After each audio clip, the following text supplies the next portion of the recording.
Quelle est la dernière fois où vous avez vraiment permis à Dieu de briser quelque chose en vous? Prenez un moment pour y penser. Je ne parle pas d'une simple correction ou d'un petit ajustement, mais d'une véritable brisure, celle qui remodèle toute votre existence. La vérité que peu osent affronter est qu'il n'y a pas de croissance spirituelle sans brisement. C'est ce que j'ai observé au fil des ans dans le ministère, et c'est également ce que Watchman Nee nous a enseigné avec tant de clarté. Quand je regarde notre situation actuelle, je vois des chrétiens qui désirent le pouvoir de Dieu, mais qui rejettent le processus nécessaire pour l'obtenir.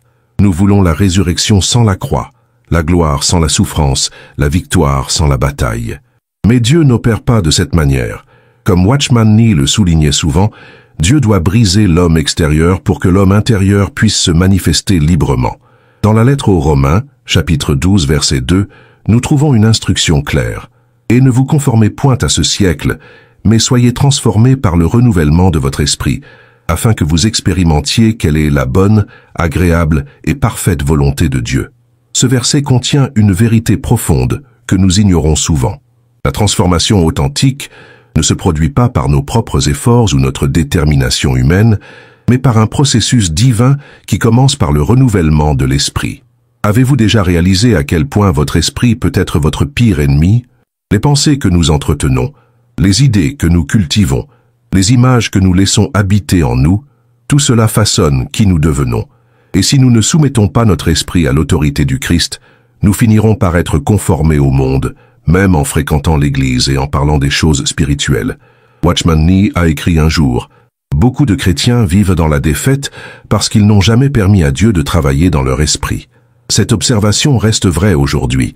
Je vois des chrétiens qui prient avec ferveur, qui lisent leur Bible quotidiennement, qui servent l'Église avec dévouement, mais qui restent prisonniers de schémas de pensée mondains. Ils continuent d'être anxieux, craintifs, amers, critiques, parce qu'ils n'ont jamais permis une véritable rénovation de leur esprit. Le problème est que nous confondons information et transformation.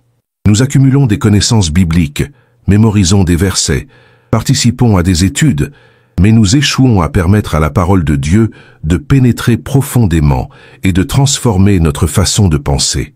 Nous la maintenons en surface, comme une couche de vernis sur un bois pourri, au lieu de permettre qu'elle reconstruise toute la structure de notre pensée.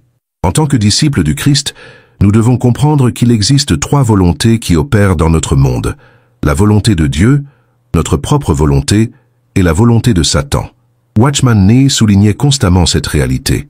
Dans son livre L'homme spirituel, il a expliqué comment ces 3 volontés sont en conflit permanent et comment notre choix détermine le cours de notre vie spirituelle. Les Écritures nous instruisent: « Soumettez-vous donc à Dieu, mais résistez au diable, et il fuira loin de vous. » Jacques 4,7. Notez l'ordre ici. D'abord la soumission à Dieu, ensuite la résistance au diable. Beaucoup d'entre nous essaient d'inverser cet ordre. Nous essayons de résister à l'ennemi sans d'abord nous soumettre complètement à Dieu. Puis nous nous demandons pourquoi nous continuons à être vaincus. Que signifie vraiment se soumettre à Dieu? Ce n'est pas simplement accepter intellectuellement sa volonté ou exprimer de bonnes intentions.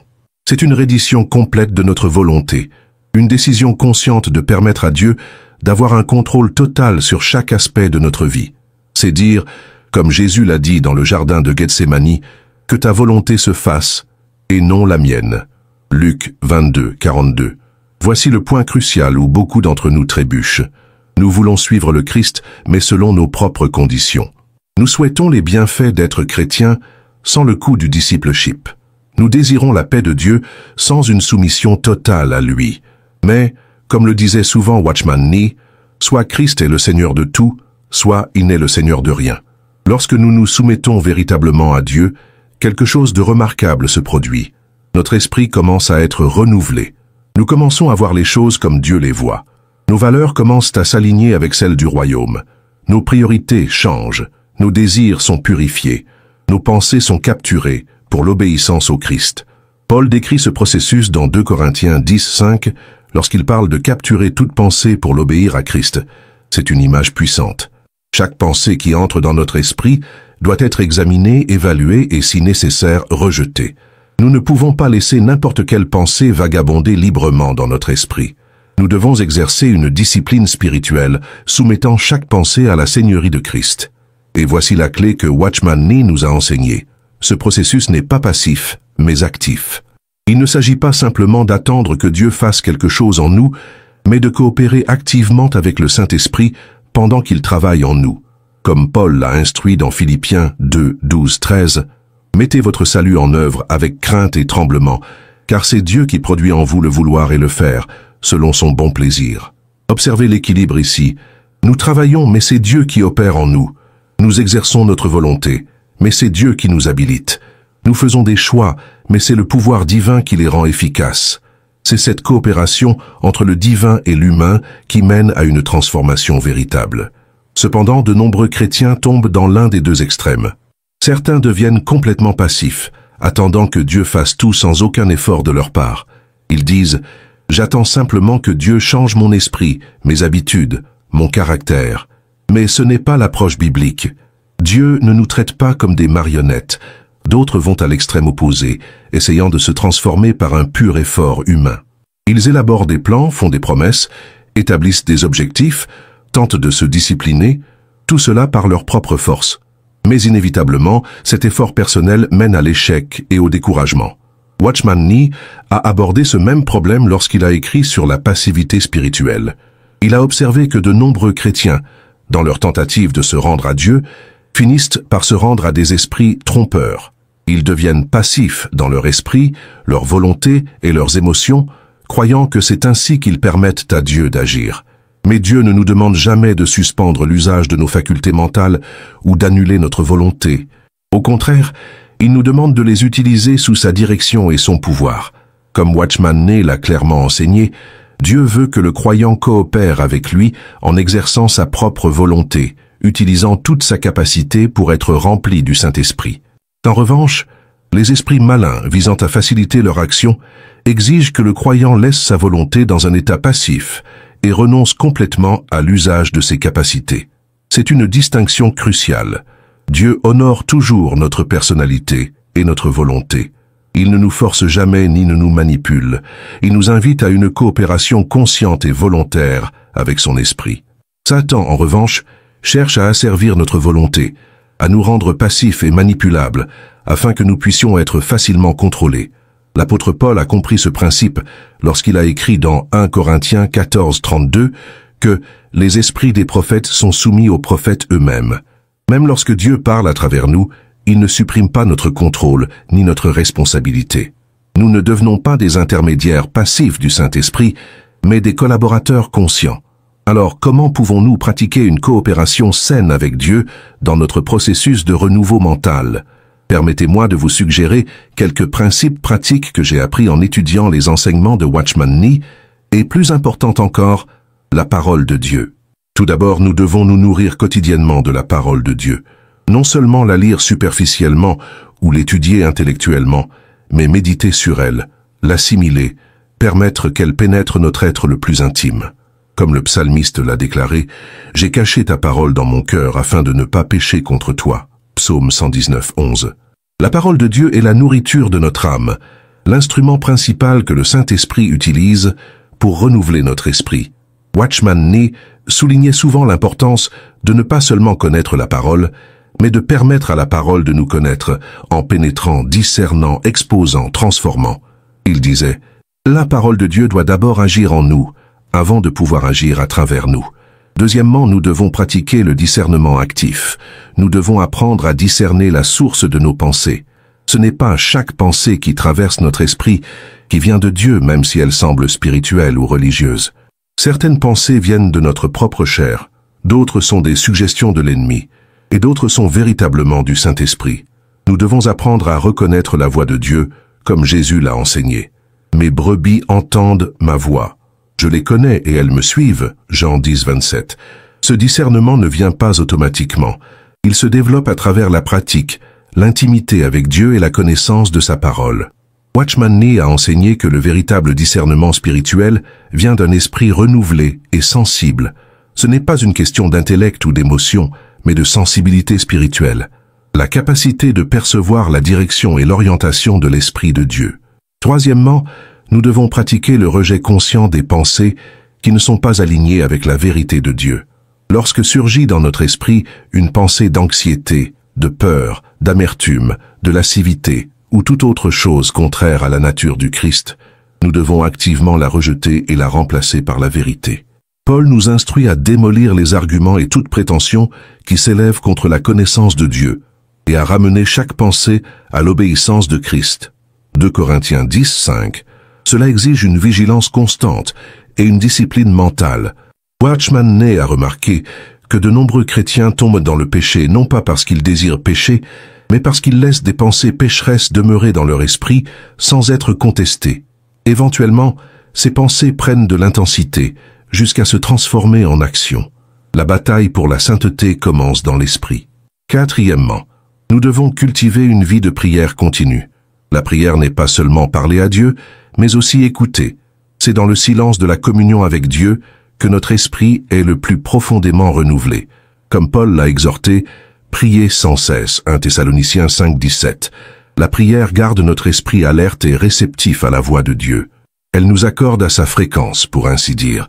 À travers la prière constante, nous commençons à voir les choses de la perspective de Dieu et non de notre vue humaine limitée. Watchman Nee soulignait l'importance d'une vie de prière profonde et continue. Il écrivait « La prière n'est pas une préparation à la bataille. La prière est la bataille. C'est dans la prière que nous menons la guerre spirituelle pour la transformation de notre esprit. » Cinquièmement, nous devons pratiquer l'obéissance immédiate à ce que Dieu nous révèle. La connaissance sans obéissance mène à l'endurcissement du cœur.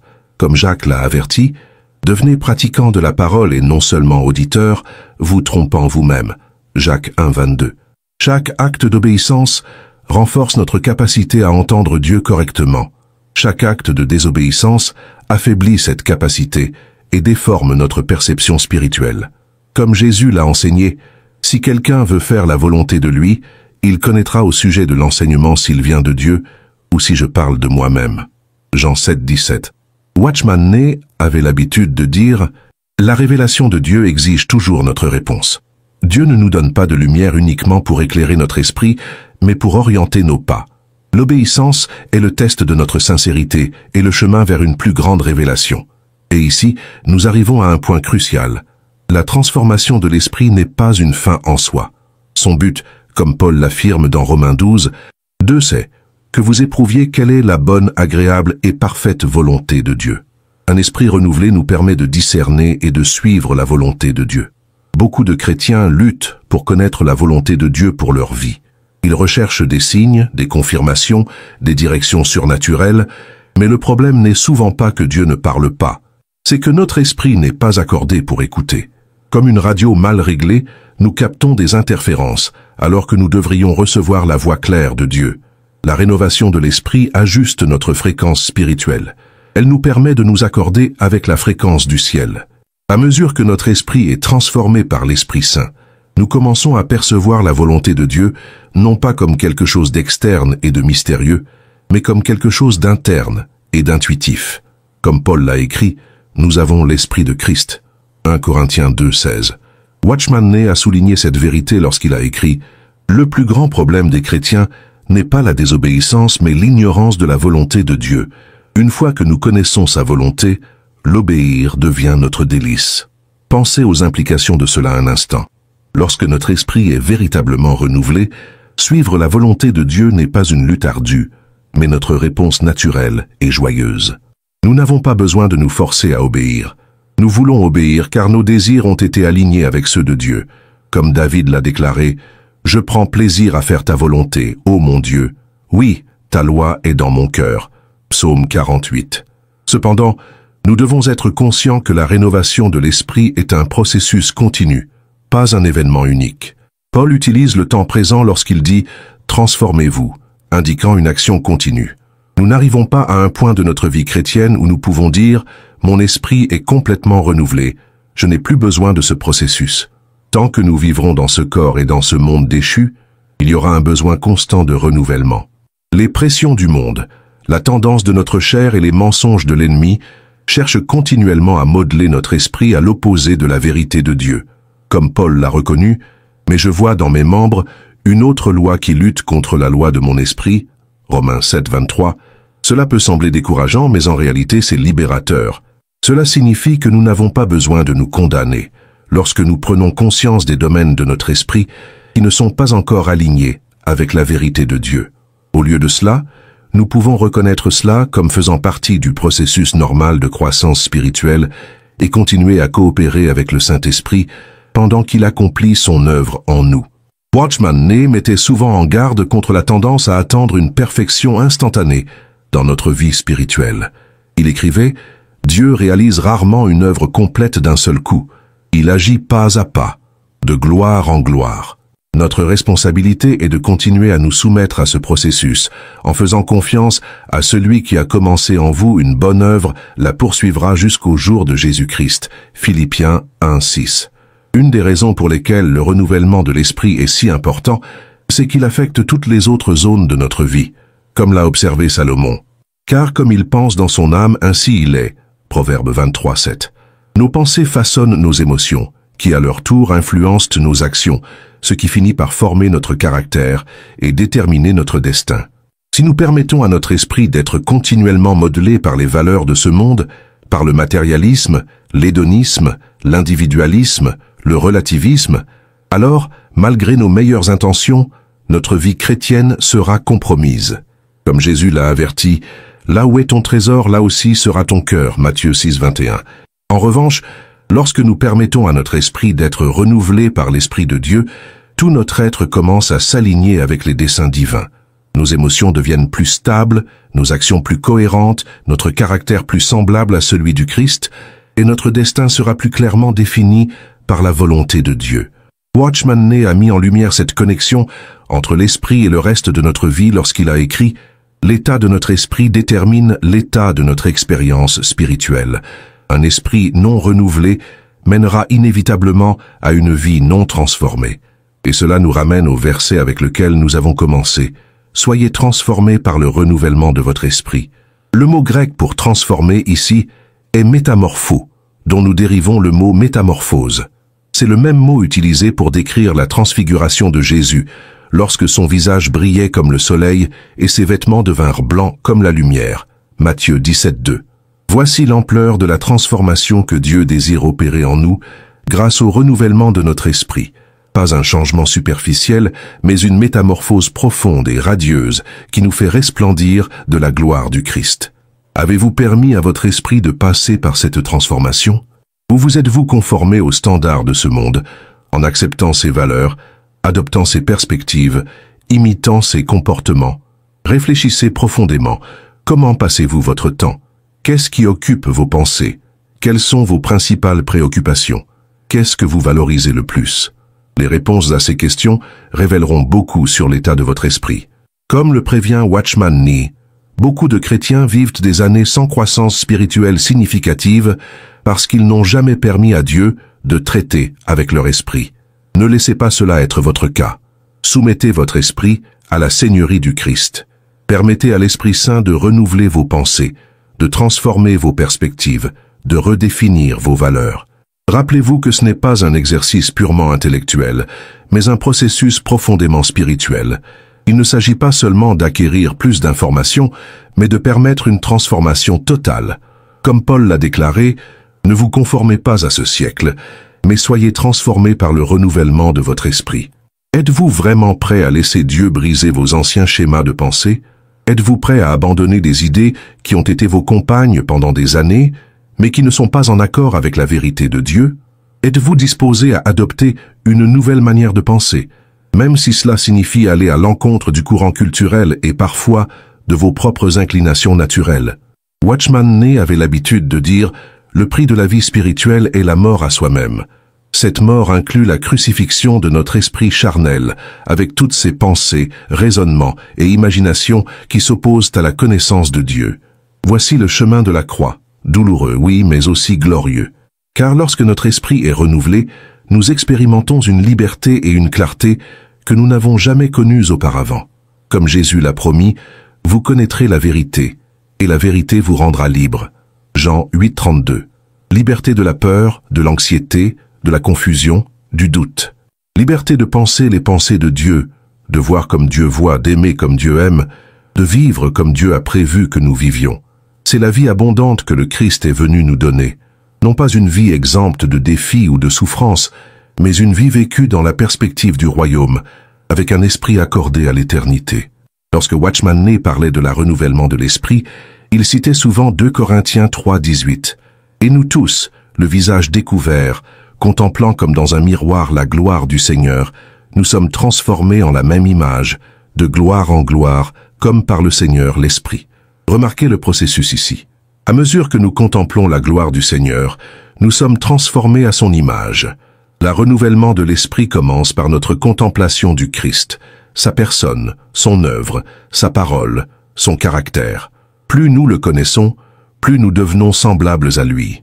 Cela signifie que le renouvellement de l'esprit n'est pas principalement une question de techniques ou de méthodes, mais de relations. C'est à travers notre communion intime avec le Christ que notre esprit est progressivement renouvelé, comme Paul l'a prié, afin que le Dieu de notre Seigneur Jésus-Christ, le Père de gloire, vous donne l'esprit de sagesse et de révélation dans la pleine connaissance de lui. Éphésiens 1:17. C'est l'essence de la vie chrétienne, connaître le Christ et être transformé à son image. Et cette transformation se produit par le renouvellement de votre esprit. Nous approchons déjà de la fin de cette réflexion, mais avant de conclure, permettez-moi de vous demander, seriez-vous vraiment prêt pour un renouvellement complet de votre esprit? Car si tel est le cas, cela requerra une soumission totale à Dieu et un rejet actif des influences de ce monde. Comme Watchman Nee nous l'a enseigné, ce processus nécessite à la fois notre coopération active et notre dépendance totale au Saint-Esprit. Nous ne pouvons pas le faire par nous-mêmes, ni attendre passivement que Dieu le fasse sans notre participation. Que nous puissions donc soumettre notre esprit à la Seigneurie du Christ, permettant au Saint-Esprit de le renouveler jour après jour, pensée après pensée, jusqu'à ce que nous puissions véritablement dire avec Paul, « Nous avons l'Esprit du Christ ». Et à mesure que notre esprit est renouvelé, nous découvrirons que notre vie entière est transformée.